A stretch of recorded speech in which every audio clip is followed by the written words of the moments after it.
We're live. Hello. Hello. Welcome. So, Welcome to the show.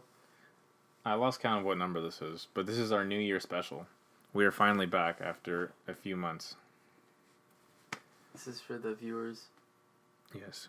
So today, we don't have a topic, or we didn't choose No, a yeah, single we topic. do have. We do have a topic, but it's not one of the ones where, you pick one, I pick one. Yeah. We're doing our New Year's top 5 movies of 2018. Top 5. All right. So, I will go first. We should do 1 and 1. All right. Yeah, for sure. All right. So, I'll go first. At number 5. Oh. I don't think I'm gonna add graphics because I don't want anything taken down. So it'll just be my words. Okay. I don't want another copyright strike. I have Avengers: Infinity War. Okay. Yeah. So I had to have one spectacle movie. One casual film fan movie. I think it was either between that and Black Panther, and I know a lot of people like Black Panther, but I think Infinity War edges out just because due to the large cast and the giant spectacle that it is. Yeah. Plus, I'm looking more forward towards its sequel as opposed to the Black Panther sequel. I can't say anything bad about it. I've seen it I think I've already seen it like 4 times. Wow. And it didn't get worse. Yeah. It only got better. It's pretty great. I've seen it twice now. And I thought I liked it better the second time. Because the first time I was like, shit, I don't like this ending. But then the second time I'm like, well, let's see what they do next time. The next one. Yeah, and definitely you keep thinking about it because with the rest of the Marvel movies that come out, it just links up. So I can't beat it. Well, I actually thought of The Incredibles 2 as well, but it didn't edge it out. It didn't edge. That's a good one too. What about you? Number 5. At number 5. I don't think that's necessary. I think they can count. I don't need that. At number 5, I have Vice. Wow, Vice with Bale. I thought it would be higher. My guy Christian Bale. I haven't seen it yet. I had really high expectations where I thought it was gonna be my favorite movie of the year, but it was Great Invite. It was a bit underwhelming for me because I thought it was gonna be like Big Short level. I love The Big Short, man. Check out our review of The Big Short. Check out our review on that. But this one I felt like it was just lacking a little something. I felt like it was a little too unfocused. It was all over the place trying to explain all this other stuff. Where I guess The Big Short was easier to focus on just the thing, It was still really good though. Obviously, it's in my top 5, but it wasn't as good as I thought it was gonna be. Anything you like about it? I love the makeup. I love the acting. I love how it, like at points, it's wacky because this guy I was reading he directed Dumb and Dumber, so and other funny films like that. So he's like a funny comedic director. I love the scene where they're in bed. It's towards the end of the film where it's where after the quote unquote end of the film, where the credits roll halfway through the movie, and he's debating whether or not he should be vice president with his wife, and then they just start talking in Shakespeare sort of language, and it's sort of creepy and gross. But that was one of my favorite scenes. Is Bale actually fat, or is it a fat suit? I did not check on that. We should probably look that up. Yeah, he needs to take care of his body. I'm willing to bet it was him. He's fat. He's just fat. He let himself go, I think he probably just gained it. So these are the only roles he can take now. The body transformation. The big body. So, we're body positive here, so whatever Christian Bale wants to do, I'm for it. Great actor. All right, we're moving on to number 4. Number 4. And my number 4 of the year is Roma. Really? Number 4 is Roma. Yes. Okay. So it is out on Netflix, but I saw it in a theater, which I thought was necessary because otherwise I would have to fall asleep. Yes, that's right. Yeah. Because I think the opening, the title screen or just the credits, the opening credits is 2 minutes. No, it was at least 5 minutes. It was really long. I thought it just felt like 5 minutes, but it's really long. It's just nothing. It's just water. Yeah, that's 5 minutes. Yeah. I had to check my watch. That dropped so many points. It could have been number one if it just if it didn't have that. If they just cut that out of the film, it would have been my number one actually. So yeah. It does take a while to get good, to be honest. The introduction is I don't know, maybe 20, 30 minutes to get some sort of investment in the story or for audiences to feel some sort of stake. I mean, I feel like it doesn't really target a casual audience, so the hardcores are much more they're much more likely to understand, but just in general, it's a bit slow. But later on, when it gets good, it gets really good. The story is compelling. The Golden Globes just happened, and it won Best Foreign Film.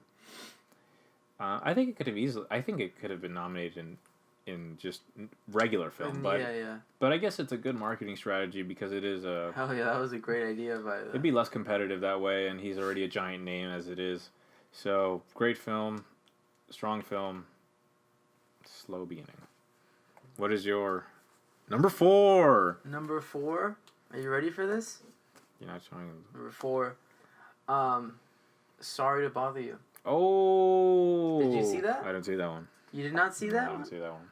Okay, so it's like a extremely like surrealist film. It was very uses a lot of color, just beautiful to look at, and then it's 3 very different acts. It's like you see how the main character, I think his name is Cash. It's been a while since I've seen it. He starts off like this totally broke guy. He's paying like 20 cents just to try to get some amount of gas in his car. Mm-hmm. And he gets a job with like a telemarketing company, and then he just works his way up to the top, and then it just gets. I don't want to say the ending because it's a definite spoiler, but it gets really surreal and it's. Very interesting. I just looked it up, and I do remember wanting to watch it. Yeah. Also, a common theme throughout this list is that I did not watch a lot of movies because my movie pass stopped working, and I can't watch anything unless it's at an art house theater, and I don't want to drive 13 miles for a movie. So that's my rant. Fair enough. Did you like Tessa Thompson in it? She was great. She was great. She's great in everything she does, though. So I mean. Anything else? Strong movie. Very strong, obviously. Underrated this year? Underrated, underlooked, definitely. Yeah. Okay. Number 3, we are at the turning point. This is when the movies get real strong and debatable, right? Debatable. At number 3, I have 8th Grade. Oh, okay. Yeah, very strong also. For different reasons, though, as opposed to Roma. Roma is a traditional drama where the stakes are high and the audience understands it. In 8th Grade, the stakes are very low, but it's very melodramatic, but the real appeal of the film is just the raw attitude of capturing youth, and I think it does a fantastic job in doing that. That's why it's so melodramatic, and I just think I feel so much for the character right away. I think it's easy to invest in. It's very understandable, especially to a Western audience who understands what they're going through. Roma, I think anyone can understand because the situation is just awful anywhere. Yeah. So I think that 8th Grade, maybe underlooked. I don't think it's seen as a serious drama. Yeah, people didn't take it too seriously. I read a couple lists before this, like top 25, top 50. It'd be lowered. Yeah. Yeah, lower, but I think it's a strong pick. Definitely should be looked at during the Academy season. I don't know. I'm not following a lot of them. I just heard about Roma doing well. Yeah. But great pick. I would recommend it. I think they should show it in high school and junior high. Great pick. Really? Isn't it like rated R though? Yeah. I think they should. I want to see. I haven't seen it yet. You know that movie Bully, the documentary about kids getting bullied? That's rated R too, but I think they should be shown. Oh, it's another debate for another day, though. Yeah, that's it. All right, well, that's a good top. I'll write that one down. All right, number 3 for Isaac. Number 3. Are you ready to be surprised by me? Have I seen it? It's one that you mentioned already. All right. Roma. Roma is my number 3. When I see it, debatable. 3, 4. Yeah. Honestly, Not when I first saw it, it was just the pacing was so slow for me. Yes, it was like the beginning is hard. It was just hard. Like when I went in with so much hype That's the problem. Yeah. That's the problem when you first start it. Yeah. I'm like, when does it get good? You're like, okay, it's the top named director. Everyone is crowding the theater. It was like the one, the Regency Theater, the one near South Coast Plaza over there. Yeah. So there was like a bunch of old people and a bunch of hipsters. I'm like, oh, this is gonna be really good. Let's see. Yeah, a bunch of old people. And then fucking 10 minutes of a lady scrubbing some water. I'm like, well, that's interesting. It's almost like watching paint dry, you know. At a while, and even when you first start to begin to know the characters, it takes a while for some stake. Yeah. But I mean, it's just slow pacing, but it does pay off eventually. It definitely does pay off. But I think the slowness really hurts it. I watched it a couple more. I watched it 3 times. Okay. After watching it more times, I feel like having it slow at the beginning really makes the ending, like those intense scenes, like when there's like the riot or like when she's having the baby, like it makes those scenes that much more intense. Like, holy shit, this isn't like her day to day. Like, this is something big, you know. So having that slow pacing, I think, worked out in this case because it really when something explosive happens, like something big, it really stands out more than it would if it was just like, oh, look at all this shit that happens, and then, you know, it's just another thing. But no, these things are like monumental. I think the slow pace has its advantages, but what I also feel like it helps with is the authenticity of the film. Yeah. Where you feel like you're really in this family life where you get to see small things unfold. And I guess we are more used to like a Hollywood style where every frame, every second, every scene has a giant purpose to it. Yeah, it's very clear. The dialogue is very crafted. Where here it doesn't feel that way. Mm-hmm. So to some people it would feel crafted, and even to me, when I've watched more experimental film, I'd still prefer a faster pace if I'm going to spend money on it. But for what it is, I feel like it sounds like I'm bashing it. It's a great film. Yeah.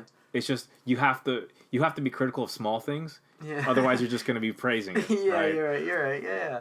But I do agree that it is very slow. But for me, I think it makes sense. I understand why he did it. I don't necessarily agree with it 100%, but I definitely see why he would do it. It's a smaller scale compared to his other films, but it works out. Yeah. Another thing I want to mention about Roma, the sound isn't. Did you watch it in the movie theater? Yeah. When I was watching it, I thought there was like someone behind me talking, but it was actually the way they recorded the audio. I don't know how they did it, but it was like the most amazing sound design I've ever heard. It was like I said, very very authentic. You feel like you're there. There's no diegetic music involved, so I have a video essay on the topic where I talked about You Were Never Really Here, so go check that out. Yeah. Yeah, another plug. Okay. Anything else? No, that's it. The sound design was really good. Great film. Enjoyed it.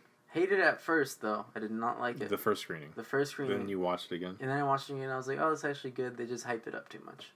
So. Yeah, same. All right.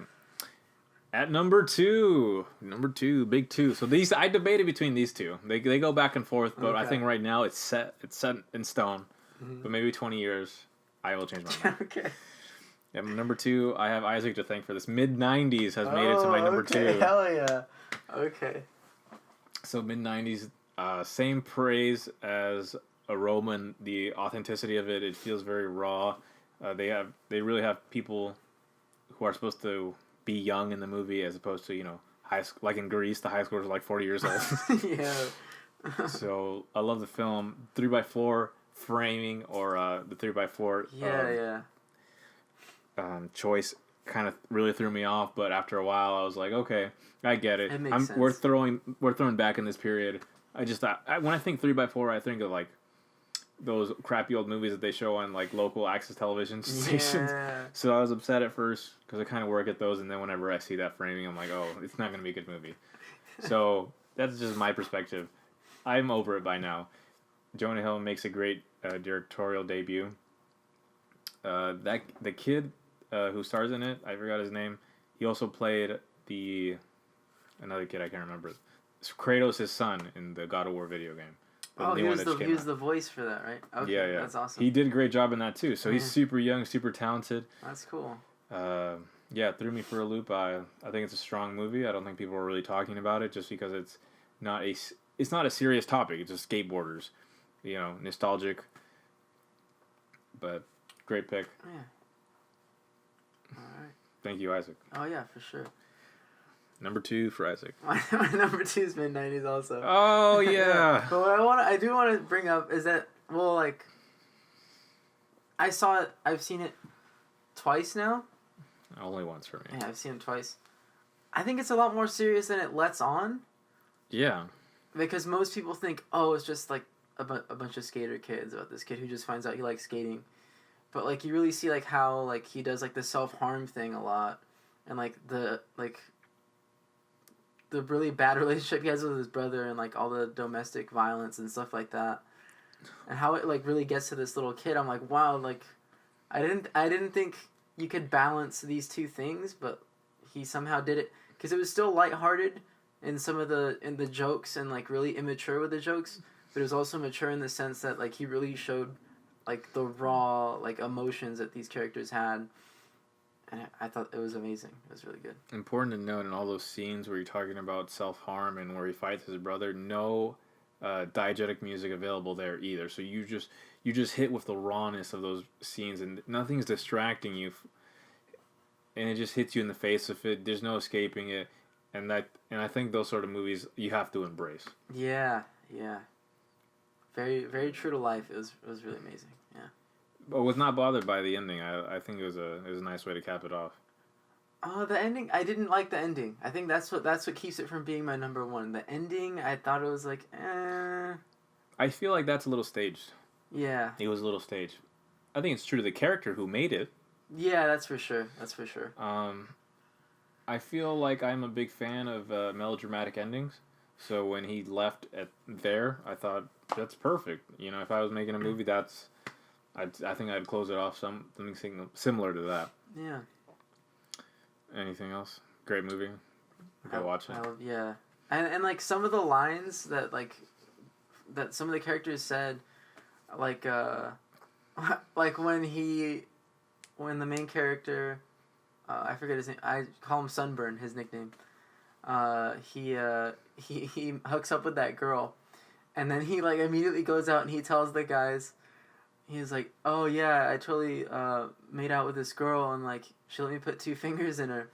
Yeah, that was really weird. And then at the end he was like, it was a lot lower than I expected it to be. I'm like, oh, this is such a Jonah Hill thing to say. Like, I thought that was pretty funny. His name is Steve. Stevie, yeah. But his real name is Sonny. Sonny. Yeah. The Sunburn's not that far off. Yeah. Fuck should have great hair. Did he not? Even like one of the girls in the film is like, yeah, I don't really like him, but I love his hair. I wish I could have his hair. I'm like, what the? I wish someone would say that about my hair. All right, we are at our number 1 choice. Oh, any notable picks for you? Yes, thank you for bringing that up. I was about to forget. Yeah. So, some notable mentions include The Incredibles 2. Thought it was great. Did not edge out Avengers: Infinity War, but I still think the first one I think is still better. Mm-hmm. But great summer flick. Black Panther, another spectacle that I think didn't really make it. I'm sorry, guys. Strong movie. Ryan Coogler is he's not an up-and-comer. He's just amazing. He's only 31, 32, and he's already doing big things. That old? Jesus Christ. Then we have Isaac's favorite movie of the year, Crazy Rich Asians. How did you know? I don't get the hype. I liked it. I grew up with rom-coms because that's all my mom watches, so I thought it was just a great addition to the genre. Supreme rom-com. Supreme rom-com, high budget. I think when you look at it through the lens of hype, then it fails. Every movie will fail through that lens. That's true. Yeah, there's a lot of hype. That's what I did when I came into Roma. I was like, all right, this is great. When does it get great? Yeah. But Crazy Rich Asians, fun time. Great to see it succeed. Anything for you? Or you'll go next, right? Or do you want to do it now? I'll just do it now. Yeah. Okay, yeah. Are you done? Yeah. Okay. I don't want to, put too many. Incredibles 2 as well. No, not my second pick. Incredibles 2. That one, and then I there weren't a lot of films that I saw this year that really stood out to me as much. Your movie pass didn't work either? What's up? Your movie pass didn't work either? My movie pass, I didn't even buy it, so I don't think it was working. You had to pay for it, apparently. My other pick, I just lost it. What was it? White Boy Rick. That was my other pick. I thought that was really good. Really, really raw storytelling about this kid who he gets in with like some sort of drug dealers. He becomes friends with them, and then the FBI catches him. They said, "Oh, if you don't help us out, we're gonna throw you in jail." And then it goes from there. It's just really intense film. Of course, it's not like the most well-directed, well-written film, but the story nonetheless is very captivating. I would definitely recommend that one. Okay, right. Another spectacle. What's that? Deadpool 2. Oh, I forgot about that. I did enjoy that one a lot, actually, yeah. That was funny. That was this year, huh? It was. I watched it May 17th, 2018. I'm looking at my history. Uh-huh. Good. Did not edge out. Yeah. Avengers Infinity War. Another spectacle. Solo. Oh, that was this year? I thought that was last year. May 24th, 2018. That's what it says there. Oh, okay, yeah. Solo, another one for me. Underrated. Okay, a movie I didn't like. I'll give you a shout out. Overboard. I did not like that one. May 10th, 2018. Shout out. Shout out to Overboard. At number 1. All right. Let's see. We have You Were Never Really Here. Oh, wow. What? Are you kidding me? That's this year best movie for me. Best movie for me. Okay. Yeah, check out my video essay because I know no one has. It has like 10 views. All right, but let's hear it. What makes this your film? All right, so in the common theme of some of my movies I've picked is authenticity. Roma, 8th Grade, not mid-90s. The one that I think edges it out is You Were Never Really Here due to its combination of violence and subtlety. Yes, the other movies didn't have enough violence, and that's un-American. You need to have violence. You need to have some blood. I hear people compare it to Taxi Driver, and I love the comparison. It is exactly like a modern-day Taxi Driver. Wow, okay. I was watching an interview with the director where she spoke about some of her decisions. I could not understand her. She was Scottish, so She was not American. She was not... I didn't know what kind of English this was. But I think her choices were strong. I think this is strongly overlooked. This movie is not getting any attention at all. I don't understand. Roma is getting the same praise for authenticity, but I don't know. I think You Were Never Really Here is careful with his decisions. It doesn't outright say PTSD is a bad thing, but it shows it, and I think it's better to show than to tell. I think that Joaquin Phoenix is not going to get anything for this. But he grew a great beard. It's a classic cinematic beard. I was scared of him the whole time. The whole time you're on edge. There's no real... I love how he's on the brink of breaking the whole time. And you can just see it. Most of the film is shot in a way where it's more or less realistic. And I know I've been using that word a lot in authenticity, but there's no forced dialogue, there's no clever one-liners. It's straight and to the point, and I think I love that. I would love to read the script too. I feel like it just oozes that. But there are elements where you see his psyche, and he is batshit crazy. He's gonna kill people. He is killing people. You could just see it breaking in the whole time. I think I've seen it like 3 times, and every time I'm on edge, even though it's kind of there's nothing big about it. It's not a spectacle, but I will watch that probably over Roma. So there you go. Number 1. Right. What is his number 1? Number 1. Are you ready? I'm ready. My number 1. Not 2, not 3, not 4, but number 1. The Green Book. Wow, that one was getting do you find that one funny? It was hilarious. It was very funny. Do you consider it a comedy? Yeah, because Because it won Best Comedy at the Golden Globes, it did. I think. It did, didn't it? Huh. No, I don't think, didn't it win Best just regular? Or no, there is no regular in Golden Globes, is there? Golden Globes are great. If that won Best Comedy, weak year for comedy, or just the Green Book is that strong? That's strong. Break it down for us. I don't I'm trying to. I didn't watch that one. That really made me think now. Because I don't know that I consider it a comedy, but I mean it is a comedy, but it's not. I guess. It won 3. Let's see. So. I just going into this film. I've seen the trailer like tons of times. I go to the movies quite often, so I had seen the trailer tons of times, and I was like, "Wow, this looks just like another movie about racism in America." In America, It'd have violence. It did have violence, though. That's American. That's how you know it's a great film. So whereas Kevin really enjoyed You Were Never Really Here because of the violence, I really enjoyed this one because it was more about friendship and peace and making friends with people that you normally wouldn't be friends with. You need to drop that right now. That's the real American way. Who told you that? MLK Jr. Who? Michael B. Jordan. He was good in Creed. He's great. He was in it? Honorable mention? Oh. No. No. I was mad when I watched that movie. Side rant. How did a Russian lose to an American? I almost walked out.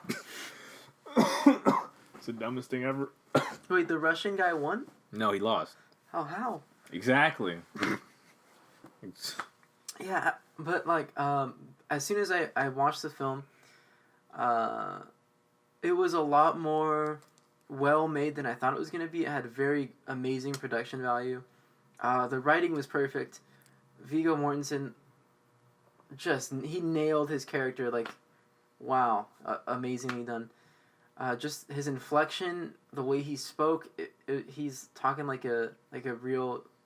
It was authentic. It seemed like he was the character. Like if I met him on the street, that's how I would envision him to be.